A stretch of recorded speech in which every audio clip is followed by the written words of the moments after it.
What's up guys, Adam here from Backyard Gardening and Cooking. In this video, I'm going to show you the progress of my garden here in November and show you what fall vegetables I'm growing today. So let's garden on. So the first thing I want to show you guys on this November garden tour is my raised bed right here. I built this raised bed out of stones. So if you guys want to check and see how I built this raised bed, I'll have a link in the description where you can check that out. But in this bed right here, I have all my cabbage family vegetables, and I really consider this a main focus point of my garden, something that I'm most proud of this season. So let's go ahead and show you guys what I'm growing. So like I just mentioned, I'm growing a lot of cabbage family vegetables in this raised bed right here. Like I have some Brussels sprouts, some kale right here. This is dinosaur kale.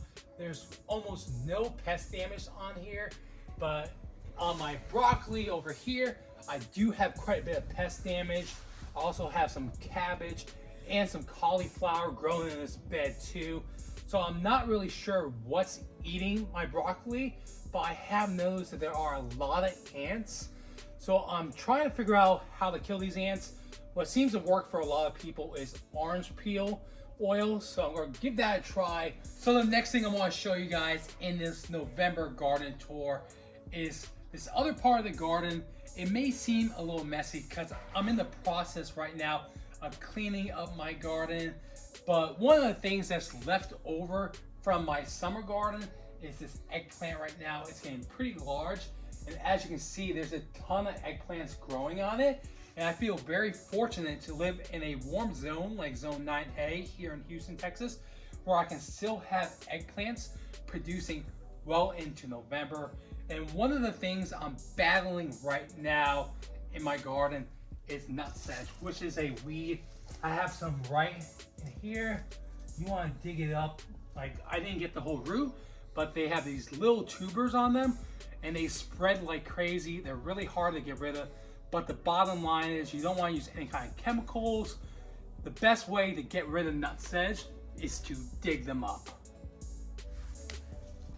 So the other thing that's still left over from my summer garden is my basil. As you can see, I have a ton of basil right here. So stay tuned for a future video. I'm going to show you how to dehydrate this basil. But my basil looks super healthy. So like I just mentioned, I'm battling this nutsedge. I'm trying to dig it all up. Another YouTuber named Scott Head also made a video recently about nutsedge and how he's trying to pull it up. And Scott, if you're watching, I understand your pain right now because I've been digging this stuff up all week, and between the soil and all the roots in my garden, it broke my gardening fork right here. So again, I understand the struggle of trying to get this nutsedge out of your garden. And to give you guys a better idea of how much of a struggle nutsedge is to show you how the root structure actually looks.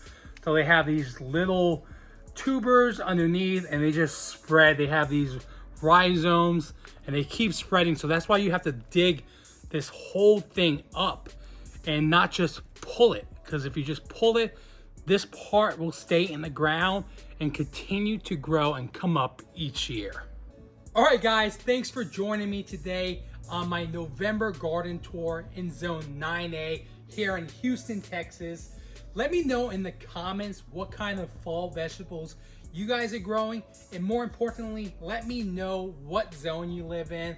But to give you a little preview of what's to come on my channel, I plan on growing flowers in this green stock vertical garden tower for the spring because I want to attract pollinators. So stay tuned for that video.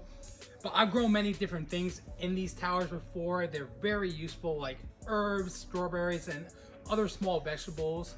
But if you guys found any information in this video helpful today, please consider liking the video and subscribing for more gardening videos. Thanks for watching.